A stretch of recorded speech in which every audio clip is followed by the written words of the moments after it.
manufacturing and inventory part of the data. The homepage is breakdown into 4 main parts, which is productions overview, category analysis, work order analysis, and finally inventory overview. The first dashboard gives information about the manufacturing overview of the company. So the total order quantities varies above 4,000 for millions of units, and on the on-time products, which is produced in a meaning time, it's about above 41%, and in the production hours in total years, which also above for 200,000 of hours. And the cycle times shows that averagely the company spent 0.05 hours replenish the products. In total, it took them 556 days to produce over 4 million products. Also, the scrap quantities varies in about 11,000 of products, and the waste percentage is also low, indicating efficient resource utilizations. In the first line bar chart, which is accumulative monthly totals by years, it shows the production totals, and there's generally an upward trend in order quantity over the years.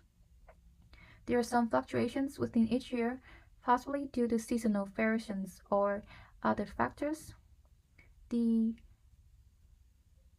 bar chart, which is standard cost and actual cost by assembly locations, showing that actual cost distributions over different parts of the instrument lines, and it helps determine which part costs more and where to improve it's needed so that production cost is reduced. In this chart, only product in sub-assembly, final assembly, frame forming, and frame welding have higher costs than expected standard cost, indicating potential cost overruns, and this should be noticed and also gives like improvement. The final line chart is the waste cost by year. There is a simple chart showing how much money is the company wasting on discarded products and the trend. And the most products scrap also have a tendency of upward trends and have the highest amount during 2040.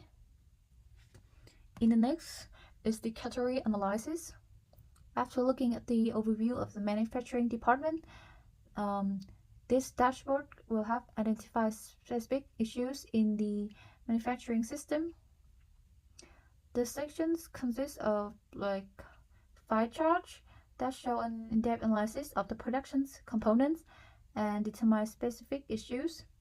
In the production totals by bike components, the wheels and derailleurs contribute the highest quantities but show the lowest percentage in the Pareto analysis, about 19 and 37%. Other components like forks, handlebars, cranksets, and others are produced in lower quantities but have higher cumulative Pareto percentage, indicating less variability. And in the below chart, which is production totals by bikes, road bikes dominate productions at about like 98.78%, while mountain bikes and touring bikes account for a minor share. The Pareto principle indicates road bikes are the key focus area. In the scrap reasons and cost chart matrix in the right hand shows that the reason where exactly the weights is costing money to the company and due to which reasons. The first column provides the reason for weights, while the other 2 columns are divided into 2 categories, which is bikes and components. The cost is showing which portions is costing more and the reason for it. The highest scrap costs come from trim length too long, above like approximately $3,000, and the second one is drill size too small, and the third one is drill size too large. And these issues contribute significantly to overall scrap costs, about $2.3 million. In the assembly quantities by bomb level, which is bill of material level, the level 2 and 1 have the highest assembly quantities, while level 0, 3, and 4 show negligible activities. And in the last line chart, it's the bill of material activity fluctuates significantly over time. Peaks are like the most significant in April and October of 2010. And we should investigate in reasons for these fluctuations. Are they due to seasonal demand, production bottlenecks, or supply chain issues? In the work order analysis dashboard, the total order by operation sequence, location, and product name indicates that operations 1 through 4 and location ID 10 are producing consistent order quantities, about 3 million units, and BB bar bearings and seat stays are the most prominent products within the location 9. In the waste cost and the waste cost products matrix, location ID 10 contributes the largest share of waste costs, about 32%. Other significant waste contributor are location ID 12 and 20 and location ID 50. So location ID 10 should be the focus for waste reductions efforts, and we should conduct root cause analysis to identify quality issues.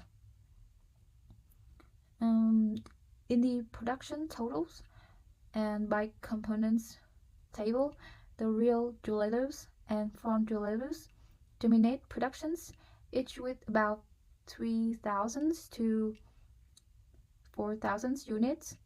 Resource hours are consistent for rear drillers, but higher for front drillers.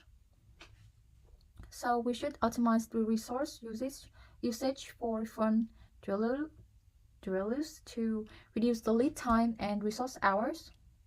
Also investigate why resource hours are more than double compared to rear drillers. On the final bar chart, this displays the percentage of on-time productions for each product categories.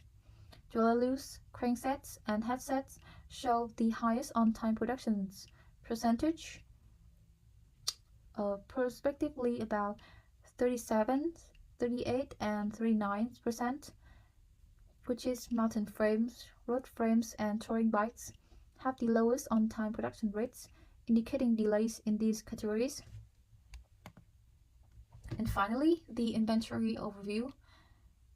So in the inventory quantities